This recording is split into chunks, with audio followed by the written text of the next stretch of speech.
प्रणाम भगवान। आत्मदर्शी बाबा नगीना साहब जी के द्वारा रचित अद्भुत ग्रंथ वेदानुवचन भगवान ज्ञान कांड चल रहा है और ज्ञान कांड का तृतीय अध्याय चल रहा है भगवान। आज एपिसोड है 15वां।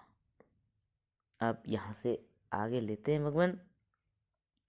यद्यपि वह आत्मा अपने स्वरूप में पूर्ण स्वतंत्र, अलग और असंग है, तो भी चूंकि वह ख्याली मनों और इंद्रियों में चमकता है और उन्हें प्रकाशित करता है, वे भी अपने अंधकार और गुणों से उसे दूषित करते हैं।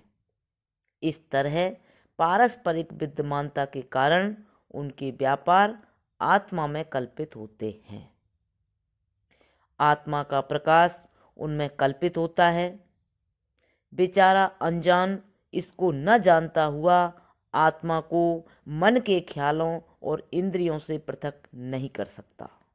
इसीलिए उसे देखता हुआ भी नहीं देखता, उसे सुनता हुआ भी नहीं सुनता, उसे जानता हुआ भी नहीं जानता। अब यूं समझो कि इस ज्योति में एक अनादि अज्ञान पर्दा रहता है जो अविद्या है, और जब उसमें से अज्ञान रूपी पर्दे निकलते हैं तो एक संसार दिखाई देता है। समस्त संसार, क्या लोक क्या परलोक, इसी के भेद यानी पर्दे हैं।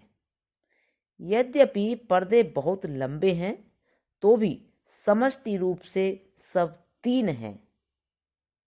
एक तो वह पर्दा है जो इसी को ढक लेता है और जिसके कारण यह ज्योति छिपी रहती है।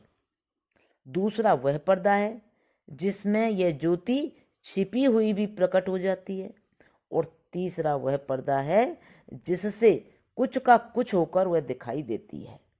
उस पर्दे को जो उसे ढांप लेता है तमोगुण बोलते हैं। उसको जो उसमें निहित को उसको प्रकट करता है सतोगुण कहा करते हैं। वह जो कुछ का कुछ कर दिखाता है उसे रजोगुण बोलते हैं। और इन तीनों गुणों को समूह रूप से दैवी माया कहते हैं।